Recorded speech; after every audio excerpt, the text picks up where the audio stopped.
Ahojte, ja som Skeleton a vítam vás z môjho nového videa. V dnešnom videu sa porozprávame o tom, ako mocný je Omnidroid z rodinky úžasných. Nečakane je Omnidroid super silný. Slabší Omnidroid dokáže hodiť pána úžasného tak silno, že s ním zlomí strom. Dokáže hádzať pár tonové balvany vzduchom, ako keby nič nevážili. A dokáže jedným chapadlom pretlačiť pána úžasného. Pán úžasný dokázal zastaviť vlak plný ľudí, dokáže ťahať za sebou vlak, benchovať vlak a jednou rukou dvíhať prázdny vagón a nádrž. Ale pán úžasný nedokázal poraziť Omnidroida číslo 9, ktorý je slabší ako Omnidroid číslo 10. Ale aj Omnidroid číslo 10 má nejaké ukážky. Dokázal zdvihnúť a hodiť kamión s prázdnou nádržou. A váha takých kamiónov je väčšinou 9 až 16 tón. Bez problému rozdrvil karaván.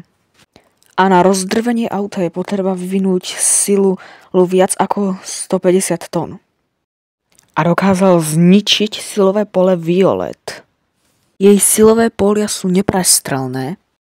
A keď do toho pola narazili dve lietajúce taniere, alebo čo to bolo, tak to s ním ani nepohlo. A ešte to pole prežilo výbuch ich domu.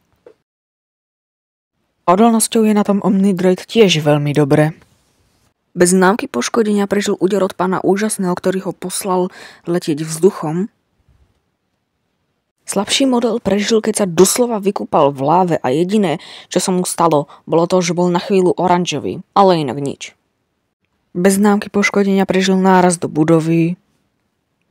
Proti Omnidroidovi stála americká armáda, ktorá na ňom použila strelné zbrane a tanky. A aj tak na ňom nezanechala ani škrabanec. Špeciálnymi schopnosťami Omnidroid moc nevyniká, ale nie sú úplne zlé. Omnidroid sa dokáže počas boja naučiť bojovú taktiku supera, dokáže do seba vcucnúť chápadla a oko, ďaká čomu sa dokáže extrémne rýchlo kotúľať. A Omnidroid číslo 8, keď sa kotúlal, tak vyvracal dospelé stromy ako nič. Má trysky v chápadlách, ktoré použil ale len raz. Omnidroid má na ľavej strane svojho oka akúsi plazmovú pištoľ. S tou dokáže ničiť armádne vozidlá, ako napríklad tanky. Trochu s ňou poničil auta a cesty, takže vyzerali ako v Československu. Omnidroid má ale jednu zásadnú slabinu. A to je on sám. Nebojte, ja vám to vysvetlím. Omnidroid číslo 8 bol konkrétne zničený tak, že chcel udrieť pána úžasného, ktorý bol vo vnútri jeho tela a tým sa sám zabil. A na konci prvého dielu zabili Omnidroida číslo 10 jeho vlastným chápadlom.